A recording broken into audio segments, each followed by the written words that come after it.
Pak Pemirsa, lantas bagaimana kedua partai di Koalisi Kebangkitan Indonesia Raya, yakni ada PKB dan juga Gerindra menyikapi manuver-manuver partai lain yang ingin gabung koalisi tapi pakai syarat cawapres? Untuk membahasnya sudah bersama kami Wakil Ketua Umum Partai Gerindra Habibur Rahman, Wasekjen PKB Saiful Huda yang nanti akan bergabung juga bersama kami, dan Direktur Eksekutif Indikator Politik Indonesia Burhanuddin Muhtadi.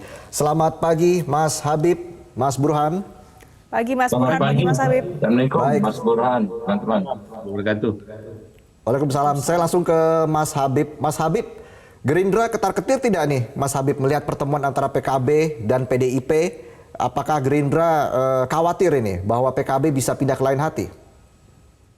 Ya, kami memaknai semua peristiwa-peristiwa politik ini biasa-biasa saja ya. Ini kan sebenarnya kita ini sesama sahabat semua. Partai-partai politik yang di parlemen itu kita sudah saling kenal satu sama lain ya, dan kita tahu kita semua orang yang masing-masing memegang komitmen. Jadi kalau ada proses dialog, proses diskusi, ada yang tawar-menawar dan lain sebagainya, saya pikir itu juga bukan pertama kali. Kita berapa kali pemilu ya, dengan model pencalonan seperti ini kan sudah ketiga kali bagi Gerindra ya. Jadi proses menuju ke penetapan fix pasangan calon ya agak rumit awalnya, tapi pada akhirnya menjadi sederhana dan kita bisa menyepakati Mas Habib, dan jalan dan pilihan yang sudah ada. agak-agak rumit tapi ternyata membuat gerah PKB karena dianggap ada gangguan-gangguan dari orang ketiga, Mas Habib.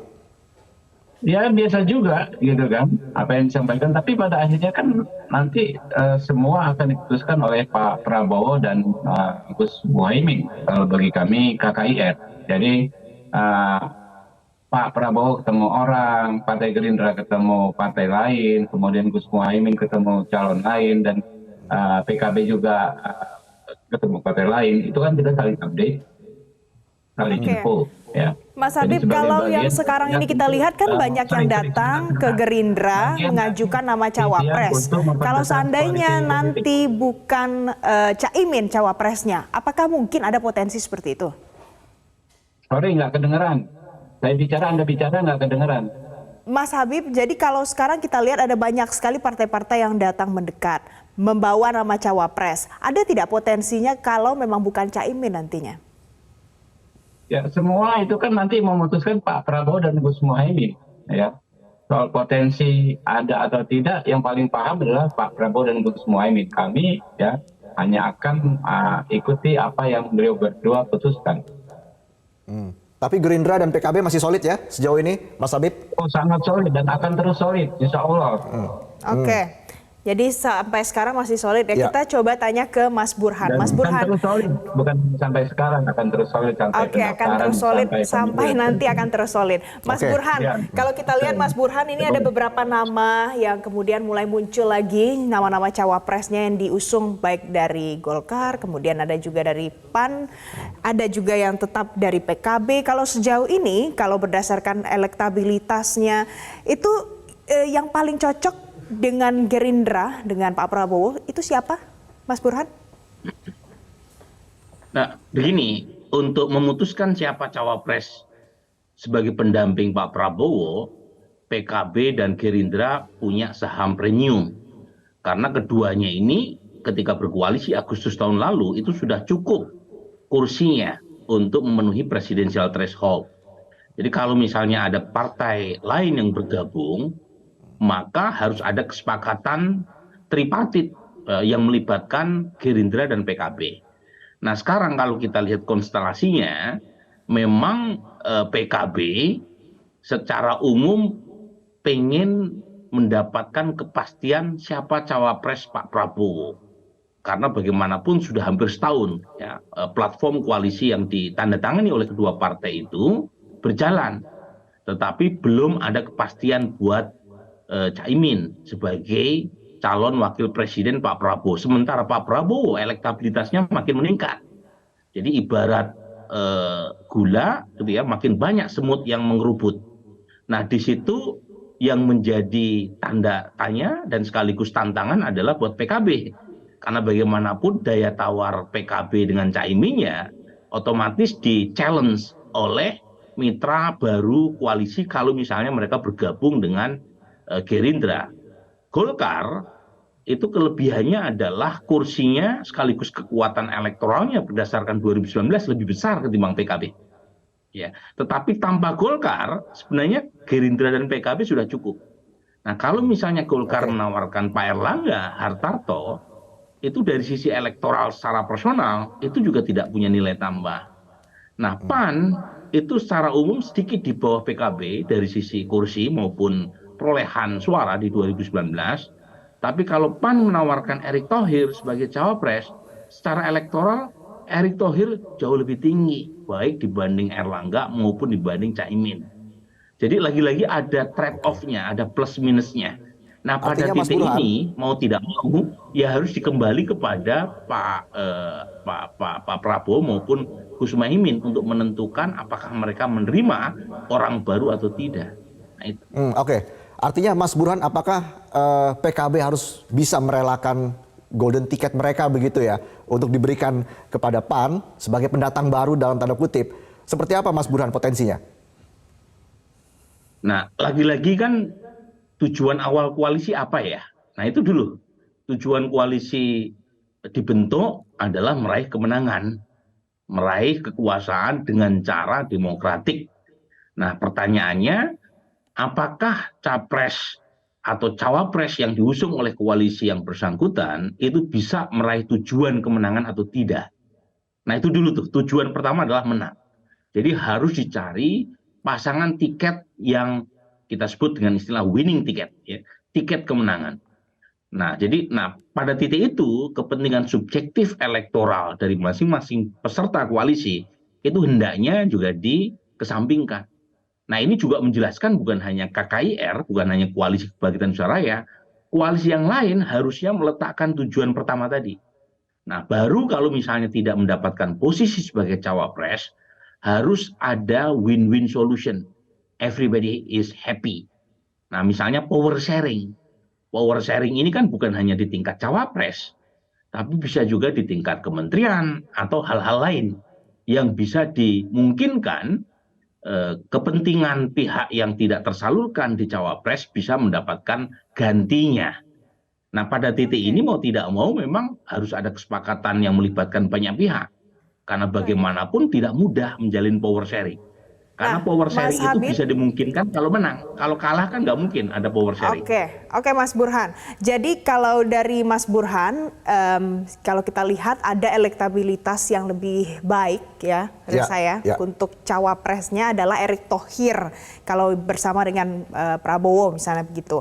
Tapi pertanyaannya adalah pada saat nanti seandainya PKB tidak mau melepaskan golden ticket ini, itu pertimbangannya untuk Gerindra gimana Mas Habib? Apakah mau kalah lagi Pak Prabowo-nya taat tetap bersama dengan Caimin atau lebih pilih yang lebih bagus elektabilitasnya, siapa tahu nanti bisa menang? Gitu. Ya, peluangnya seperti apa Mas Habib? Anda lihat? Boleh bicara ya? Halo? Ya, Halo? Silakan Mas Habib. Boleh bicara? Silakan Mas Habib. Mas Habib, Mas Habib Anda boleh bisa ya? pertanyaan kami tadi? Halo? Halo, Mas Habib. Anda masih mendengar suara kami? Saya bicara. Halo?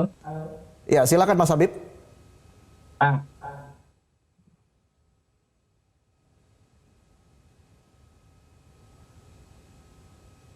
Oke, sepertinya ada kendala sambungan telepon pemirsa. Nanti coba kita sapa lagi sekali lagi Mas Habib.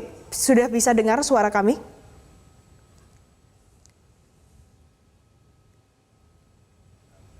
Oke, baik, sambil menunggu sambungan telepon atau sambungan audio lagi dari Mas Habibur Rahman, kita jeda dulu pemirsa. Kami akan lanjutkan dialognya sesaat lagi, tetaplah di Metro Pagi Prime Time.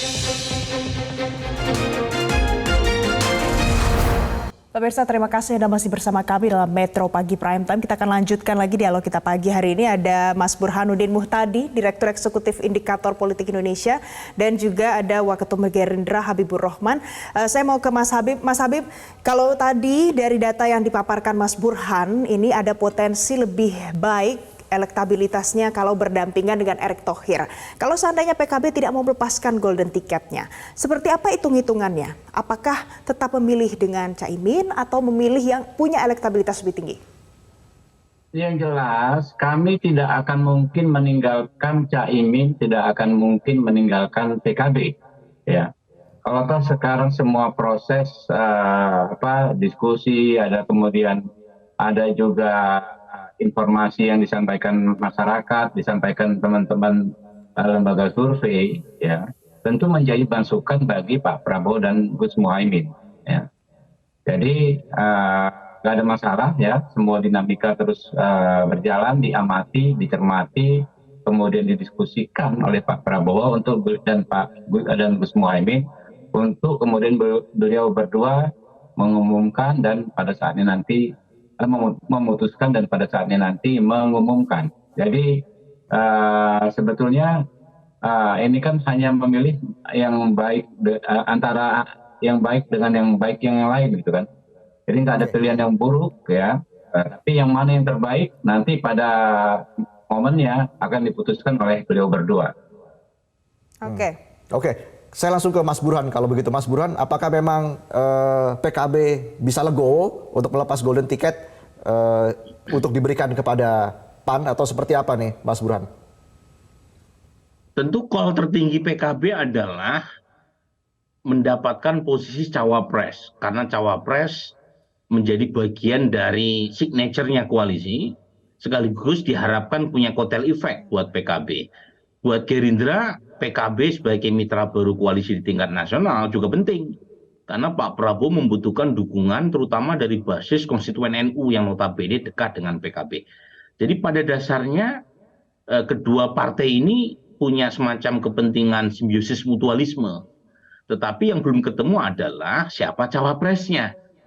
Nah, tentu PKB berharap mendapatkan posisi cawapres itu. Tetapi kalau misalnya ada pilihan lain, mau tidak mau PKB harus legowo. Dalam pengertian legowo dari sisi apapun, termasuk insentif atau kompensasinya harus setara. Kalau misalnya PKB dianggap tidak berhak untuk tidak ditunjuk sebagai cawapres. Jadi, tapi kalau misalnya PKB tidak rela posisi itu diambil, ya kemungkinan berubah pikiran itu ada saja. Buat saya, ya, semua partai sebelum didaftarkan ke KPU itu bisa berubah. Karena bagaimanapun proses pendaftaran masih sampai bulan ketiga, bulan Oktober. Tetapi kalau misalnya PKB ternyata PKB masih ada waktu juga nih untuk menaikkan elektabilitas Gus Muhaimin, kan. Jadi jangan buru-buru tutup pintu juga bahwa seolah-olah Gus Muhaimin berat untuk bisa dinaikkan kansnya secara elektoral. Tapi lagi-lagi time is ticking, ada waktunya buat Gerindra dan PKB memutuskan siapa capres cawapresnya, dan pada titik tertentu, ya, ada waktunya juga untuk mempertimbangkan mitra koalisi baru tadi. Apakah syarat mereka bergabung diterima atau tidak? Okay. Nah, ini seninya berpolitik di situ. Karena jadi nanti akan dicapai satu kesepakatan yang tidak mudah. Gitu. Oke, masih belum ada yang pasti, seninya ada di sana, Mas Habib. Ini ada kemarin sempat disebutkan soal wacana mendudukan 4 ketum parpol yang mau berduduk bersama, kemudian melebur jadi satu. Emang itu benar akan jadi seperti itu, Mas Habib? Sudah ada langkah-langkahnya kah? Sudah ada pembicaraan awal, Mas Habib? Ya, kalau komunikasi kita bukan hanya 4, ya, kita dengan hampir semua partai politik kita terus menjaga komunikasi, ya. Dan sampai saat ini juga baik teman-teman bisa di acara-acara yang terbuka maupun komunikasi interpersonal kita terus lanjutkan. Intinya kita ikhtiarnya adalah memperbesar koalisi ini, gitu loh. Jadi kalau koalisi sudah lebih besar, tentu akan lebih besar juga peluang kita untuk memenangkan kontestasi ini. Oke. Kalau kita bicara soal KKIR ini kan sudah 1 tahun begitu ya, sudah 1 tahun berjalan, Mas Habib. Artinya kan memang sudah tahu lah ini petanya seperti apa, lalu juga nanti akan dukungannya kepada cawapres seperti apa, Mas Habib. Jadi ini dalam waktu yang sudah sangat singkat, Mas Habib, tinggal hitungan bulan lagi begitu ya. Ini bagaimana Mas Habib untuk melihat potensi-potensi yang ada ini? Ya, kita lihat dinamika ini kan nggak hanya terjadi di Pak Prabowo ya sebagai capres, ada capres-capres lain, bahkan sahabat kami Pak Ganjar Pranowo yang memang untuk mencalonkan sendiri saja dengan partai PDIP cukup belum bisa memutuskan sekarang. Jadi kita nggak akan terburu-buru, kita memang justru kita harus lebih cermat, harus lebih teliti dalam membuat putusan ini. Karena kan kita tahu kalau berdasarkan temuan rekan-rekan surveyor itu belum ada dari capres-capres ini yang unggulnya mutlak di atas 50% atau mendekati 50%, belum ada. Sehingga faktor cawapres ini kita nggak akan main-main ya. Kita akan betul-betul teliti, akan betul-betul lihat, dan pada saatnya akan diumumkan. Iya, karena kan Mas Habib banyak juga yang memprediksi bahwa jika nanti Pak Prabowo bersanding begitu ya dengan cawapres Caimin begitu, ini justru potensi kalahnya lebih besar begitu, karena dari segi elektabilitas tadi sudah ditekankan oleh Mas Burhan bahwa lebih bagus dengan Erick Thohir. Lebih bagus dengan Erick Thohir kalau kita bicara soal dari segi elektabilitas, Mas Habib. Ya silakan teman-teman berbagai macam analisa, berbagai macam pendapat terus kita tampung ya. Tapi seperti saya sampaikan tadi, ini kan nggak sederhana matematika kan, misalnya elektabilitas A plus elektabilitas B sebagai cawapres sama dengan demikian. Ya, banyak hal-hal lain yang tentu akan menentukan, dan kita yakin ya Pak Prabowo dan Muhaimin tahu bagaimana cara memutuskan yang paling tepat. Oke, baik. Kita ke Mas Burhan. Mas Burhan, ini kan kalau kita lihat sekarang akhir-akhir ini banyak yang mendekat ke Gerindra. Sebenarnya alasannya apa sih Mas Burhan sampai PAN juga mendekat, kemudian ada Golkar juga sebelumnya. Alasannya apa?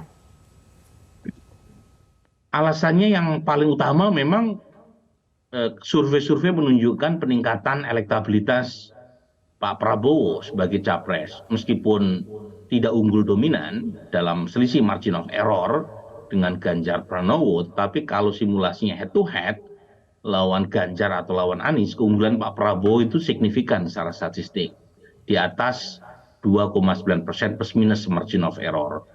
Jadi umumnya partai-partai kan ingin ikut rombongan pemenang. Nah itulah yang menjelaskan. Nah pada saat yang sama PKB punya semacam comparative advantage, karena PKB lah yang pertama kali menjalin koalisi dengan Gerindra Agustus tahun lalu, dan pada titik tertentu ya Gerindra ini ya itu tidak bisa maju tanpa PKB. Jadi pada dasarnya kalau misalnya ada mitra koalisi baru yang justru bisa mengganggu soliditas kedua partai ini, ya menurut saya PKB layak untuk diprioritaskan, karena tanpa PKB Gerindra tidak bisa maju. Tapi ketika elektabilitas Pak Prabowo meningkat, saat yang sama ada tantangan baru, karena potensi munculnya mitra-mitra baru akan berdatangan. Nah ada satu nih saya yang menurut saya penting. Selain faktor power sharing, kesepakatan antara Pak Prabowo dengan Gus Muhaimin, karena keduanya ini bagian dari pemerintah, maka peran Pak Jokowi juga jadi penting sebagai penghulu politiknya, penghulu atau naib politiknya ya, untuk menentukan kesepakatan, termasuk kalau ada mitra koalisi baru yang berasal dari partai pemerintah. Jangan lupa loh ya, awalnya kan ada istilah koalisi besar saat 5 partai pendukung pemerintah di luar PD Perjuangan berkumpul di rumah PAN. Jadi ada kesepakatan menggabungkan KKIR dengan KIP. Tapi kan KIP kempes sebelum berlanjut ya, layu sebelum berkembang, setelah P3 bergabung dengan PDIP.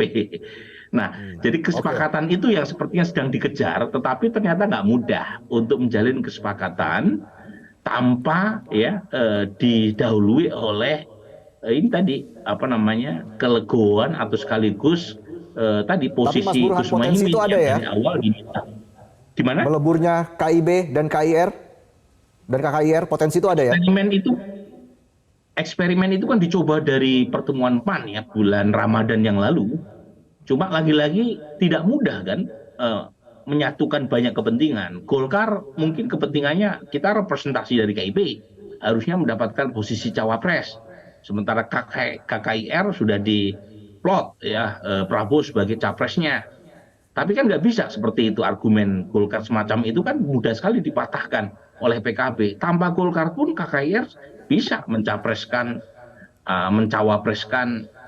pasangan yang disepakati ya, tanpa harus Golkar masuk. Tapi Golkar juga bisa punya argumen, kita kursinya bahkan lebih besar ketimbang Gerindra di parlemen. Gitu. Jadi lagi-lagi pada titik tertentu peran Pak Jokowi jadi krusial tuh, karena KKIR dan KKIB itu bagian dari koalisi pemerintah. Nah tentu peran itu bisa diikuti, bisa disepakati kalau power sharingnya ketemu. Nah power sharing ini bukan hanya cawapres, tapi juga power sharing setelah koalisi ini menang. Nah kalau misalnya potensi menangnya kecil, power sharing di tingkat kementerian juga tidak akan direken. Karena nggak mungkin bagi-bagi kekuasaan di kementerian kalau potensi menangnya kecil. Nah di situ seninya Mas Burhan. berpolitik memang. Jadi tidak mungkin bagi-bagi kekuasaan di kementerian kalau potensinya menangnya kecil. Mas Habib, terakhir, ini kan jalan masih panjang, masih belum ada kejelasan juga sampai dengan sekarang ini siapa yang mendampingi siapa, nanti ada tanggal mainnya begitu ya, saya. Betul. Harapannya Gerindra seperti apa nih untuk fase-fase sekarang ini apa? Semakin dekat ke deadline itu sebetulnya justru semakin sederhana ya. Pengalaman kita di 2014 itu Pak Prabowo diusung kalau nggak salah 5 partai, Gerindra, Golkar, P3, PKS, PAN ya. Tapi capres dan cawapresnya kan hanya 2 ya, dari 2 partai, yaitu dari Gerindra dan dari PAN. Terbentuk itu koalisi dan kita bekerja sangat solid, runner up hampir menang ya. 2019 ya.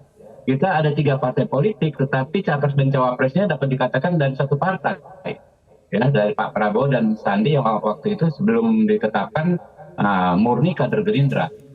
Nah, lalu soal kotel efek, ternyata apa yang kita analisa sebelumnya tidak terbukti juga.